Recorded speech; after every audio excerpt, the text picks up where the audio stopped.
What is up, everyone? Circon here, bringing you guys day 17 already of the FA calendar, and it's actually a pretty exciting one for once. This was, I believe this one was in the Christmas boxes last year, alongside the double barrel and whatnot.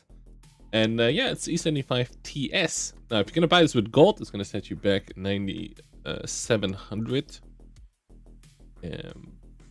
Yeah, that's pretty good. I might actually buy this just for the missions.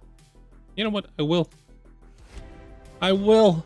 And I still need to mark this one. The free marks, I'm at like 70%. So there you go.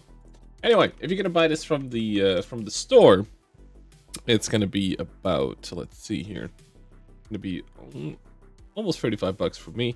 Again, if you're depending on the country you live in, this might be more expensive, cheaper, etc., etc., etc. It all depends on where you live, basically. So, the E35TS German Tier 8 Premium Heavy Tank.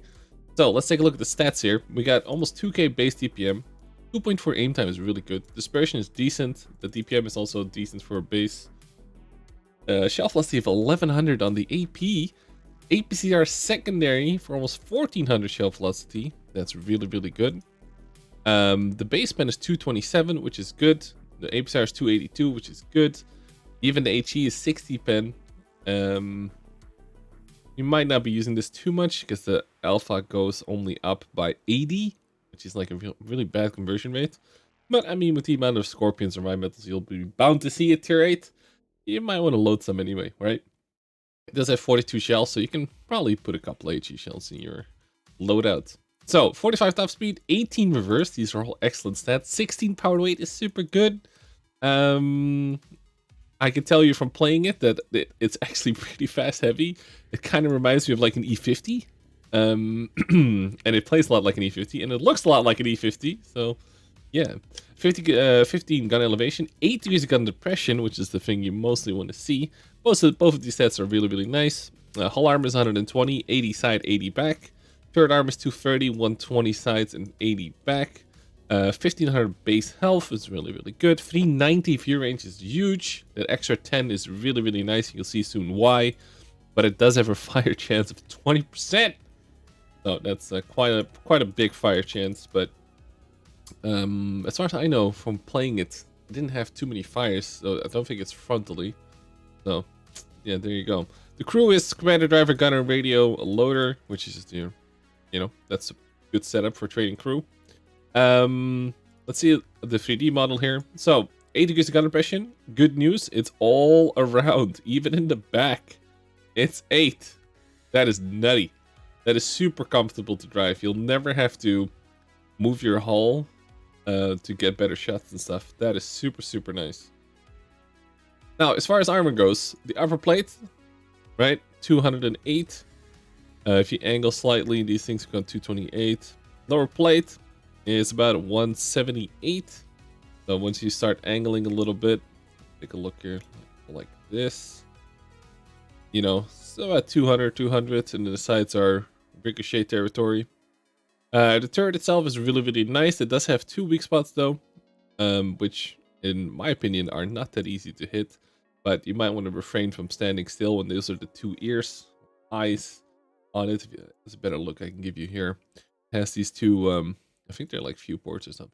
These things here, and they're the weak spots. Yeah. So be careful with that. It has a bit of a cupola. Well, it's not much to worry about. It's mostly these eyes.